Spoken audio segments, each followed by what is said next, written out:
ఓం నమః శివాయ శ్రీమాత్రే నమః. మిత్రులకి శ్రేభిలాషులకి అలాగే నన్ను ఇంతగా ఆదరిస్తున్న యూట్యూబ్ ప్రేక్షకులందరికీ కూడా పేరు పేరు ధన్యవాదాలు.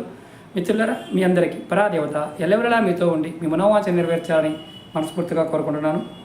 మీ అందరికీ ఈ శ్రావణ మాసంలో అమ్మవారి యొక్క అనుగ్రహం ఎల్లవెల్లలా ఉండాలని, ఆ పరమేశ్వరుడి యొక్క అనుగ్రహం ఎల్లవెల్లలా ఉండాలని మనస్ఫూర్తిగా కోరుకుంటున్నాను. అలాగే శ్రావణ శుక్రవారం వస్తుంది గురువుగారు, ఏదైనా చిన్న వీడియోలో అద్భుతమైన ఫలితం వచ్చే ఉపాయం చెప్పండి అని చాలామంది అడగడం జరిగింది. రేపు ఈ శ్రావణ మాసంలో ప్రతి శుక్రవారం నాడు నేను చెప్పబోయే ఉపాయం చేయండి. మీకు అష్టైశ్వర్యాలు, భోగభాగ్యాలు, అదృష్టం కలిసి వస్తుంది. అలాగే ఎవరికైతే ధన సంపాదనలో ఇబ్బందులతో బాధపడుతున్నారో వారికి కూడా ధన సంపాదన నుంచి ఇబ్బందులు తొలగి మీకు మంచి ఫలితాలు పొందుతారు. ఎలా చేయాలి, ఏ విధంగా చేయాలి చెప్తాను. ఆ విధంగా ప్రయత్నించేయండి. అలాగే మీకు ఈ వీడియో నచ్చినట్లయితే లైక్ చేయండి. ఛానల్ని కొత్తగా చూసే మిత్రులు సబ్స్క్రైబ్ చేసుకొని పక్కనే గంట సింబల్ ఉంటుంది, దాన్ని యాక్టివేట్ చేయండి. నేను చేసే ప్రతి వీడియో మీకు నోటిఫికేషన్ వస్తుంది. ఎలా చేయాలి, ఏం చేయాలి చెప్తాను. ఈ ఉపాయాన్ని మీరు ఉసిరి చెట్టు దగ్గర చేయాలి. రాతి ఉసిరి అంటాం కదా, ఆ రాతి ఉసిరి చెట్టు దగ్గర చేయాలి. శుక్రవారం నాడు ఉదయం 6 గంటల నుండి సాయంత్రం 6 గంటల లోపు ఈ ఉపాయాన్ని చేయవచ్చు.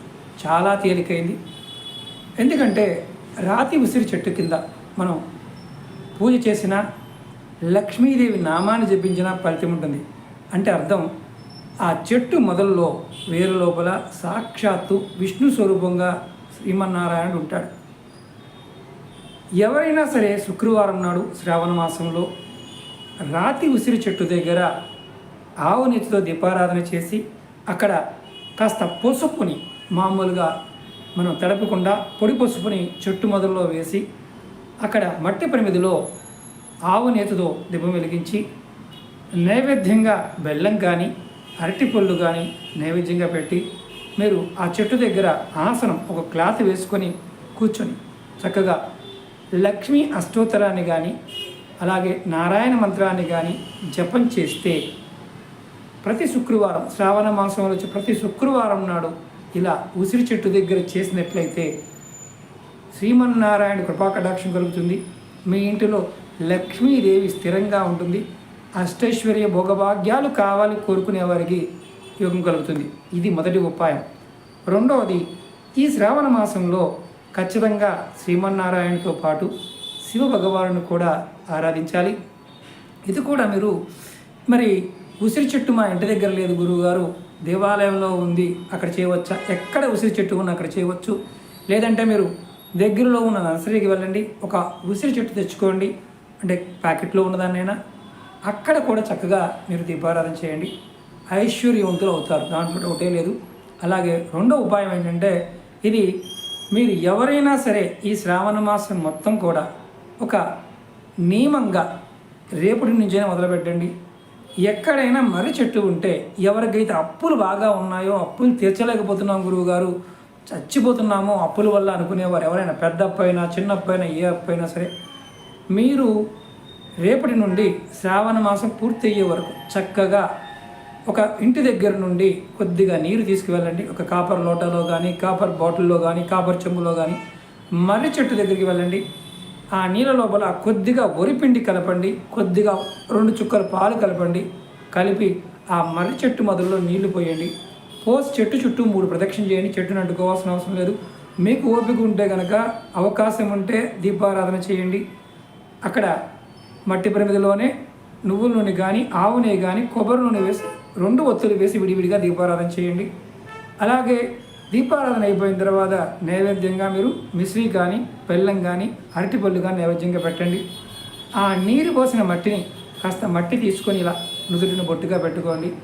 అలాగే మీరు ఒక్కసారి అవకాశం ఉందనుకోండి, ఆ మట్టి తెచ్చుకోండి. ప్రతిరోజు స్నానం చేసిన తర్వాత ఆ మట్టిని కుంకుమలో గలుపు బొట్టుగా పెట్టుకోండి. ఎంత పెద్ద అప్పు చేసినా సరే ఆ అప్పు కూడా మీకు నిమిషాల్లో తీరిపోవడానికి మార్గాలు తెలుస్తాయి. విశ్వాసం, నమ్మకం చాలా ఇంపార్టెంట్. ఇది కూడా సిద్ధి ఉపాయం. ఇది ప్రతి సోమవారం నాడు చేయవచ్చు, లేదా శుక్రవారం నాడు చేయవచ్చు. ఈ శ్రావణ మాసంలో ఖచ్చితంగా అక్కడ మీరు అవకాశం ఉంటే, కూర్చునే అవకాశం ఉంటే ఒక 5 నిమిషాలు శివనామాన్ని, ఓం నమః శివాయ నామాన్ని కూడా జపం చేయండి. ఖచ్చితమైన ఫలితాన్ని పొందుతారు. అలాగే మూడో ఉపాయం కూడా చెప్తాను. ఇది చాలా తేలికైంది. ఇది ఎక్కడ చేయాలి? ఎక్కడైనా మీ దేవాలయంలో కానీ ఇంటి దగ్గర కానీ మారేడు చెట్టు ఉంటే మారేడు చెట్టు దగ్గర ఆవునితితో దీపం వెలిగించి పెట్టండి. అలాగే అక్కడ ఆసనం వేసుకొని మీరు లక్ష్మీనారాయణ మంత్రాన్ని, శివపార్వతులని అంటే అష్టోత్తరాలని చదువుకుంటూ ఉండండి. ఎంత పెద్ద అప్పు ఉన్నా సరే, ఎటువంటి సమస్య ఉన్నా సరే తేలిగ్గా బయటపడతారు. ఇది ఎన్ని రోజులు చేయాలి? 45 రోజులు చేయాలి. ఈ 45 రోజుల్లో పీరియడ్స్ టైం ఉన్నప్పుడు ఆపేయండి. ఏదైనా అడ్డంకులు వచ్చినప్పుడు ఆపేయండి. రెగ్యులర్గా చేయడానికి ప్రయత్నం చేయండి. విశేషమైన ఫలితం కలుగుతుంది.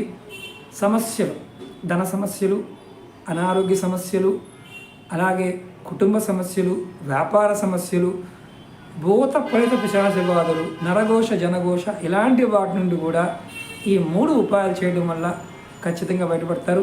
ప్రయత్నపూర్వకంగా చేయండి, ఖచ్చితమైన ఫలితం కలుగుతుంది. అలాగే మన వీడియోల్లో చాలా వీడియోలు పెట్టాను. చాలామంది అంటున్నారు, గురువుగారు మీకు పెట్టే వీడియోలు మాకు రావడం లేదని. ఈ అల్గారిథం ప్రాబ్లం వల్ల పాత వీడియోలు రెగ్యులర్గా పెట్టడం వల్ల ఇబ్బంది అవుతుంది. రోజు కూడా మీకు కొత్త వీడియోలు పెట్టే ట్రై చేస్తాను. ఎందుకంటే నెంబర్ ఆఫ్ కాల్స్ అపాయింట్మెంట్స్ ఉండడం వల్ల ఇబ్బంది అవుతుంది. అది కూడా గుర్తుంచుకోండి. అలాగే చాలామంది గురువుగారు మీ పాత నెంబర్ పనిచేయడం లేదు, అది హోల్డ్ అయ్యి ఉంది, వేరే నెంబర్లో మన వీడియో డిస్క్రిప్షన్లో పెట్టాను. అపాయింట్మెంట్ నెంబర్ పాత నెంబరే ఉంది. అలాగే మాట్లాడే నెంబర్లు కూడా 2 నెంబర్లు పెట్టాను. మీరు ఎవరికైతే అపాయింట్మెంట్ కావాలని నాతో మాట్లాడాలనుకుంటున్నారో ఆ నెంబర్కి కాల్ చేయొచ్చు.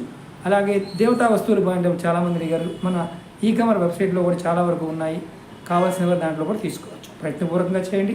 ఖచ్చితంగా మీ అందరికీ ఆ మహాలక్ష్మి యొక్క అనుగ్రహం ఈ శ్రావణ మాసంలో కలగాలని, ఆ శివానుగ్రహం కలగాలని, ఆ శ్రీమన్నారాయణ అనుగ్రహం కలగాలని మనస్ఫూర్తిగా కోరుకుంటున్నాను. మీ అందరికీ మరొకసారి అమ్మవారి యొక్క కృపాకటాక్ష కలగాలని కోరుకుంటున్నాను. ఓం నమః శివాయ. శ్రీమాత్రే నమః.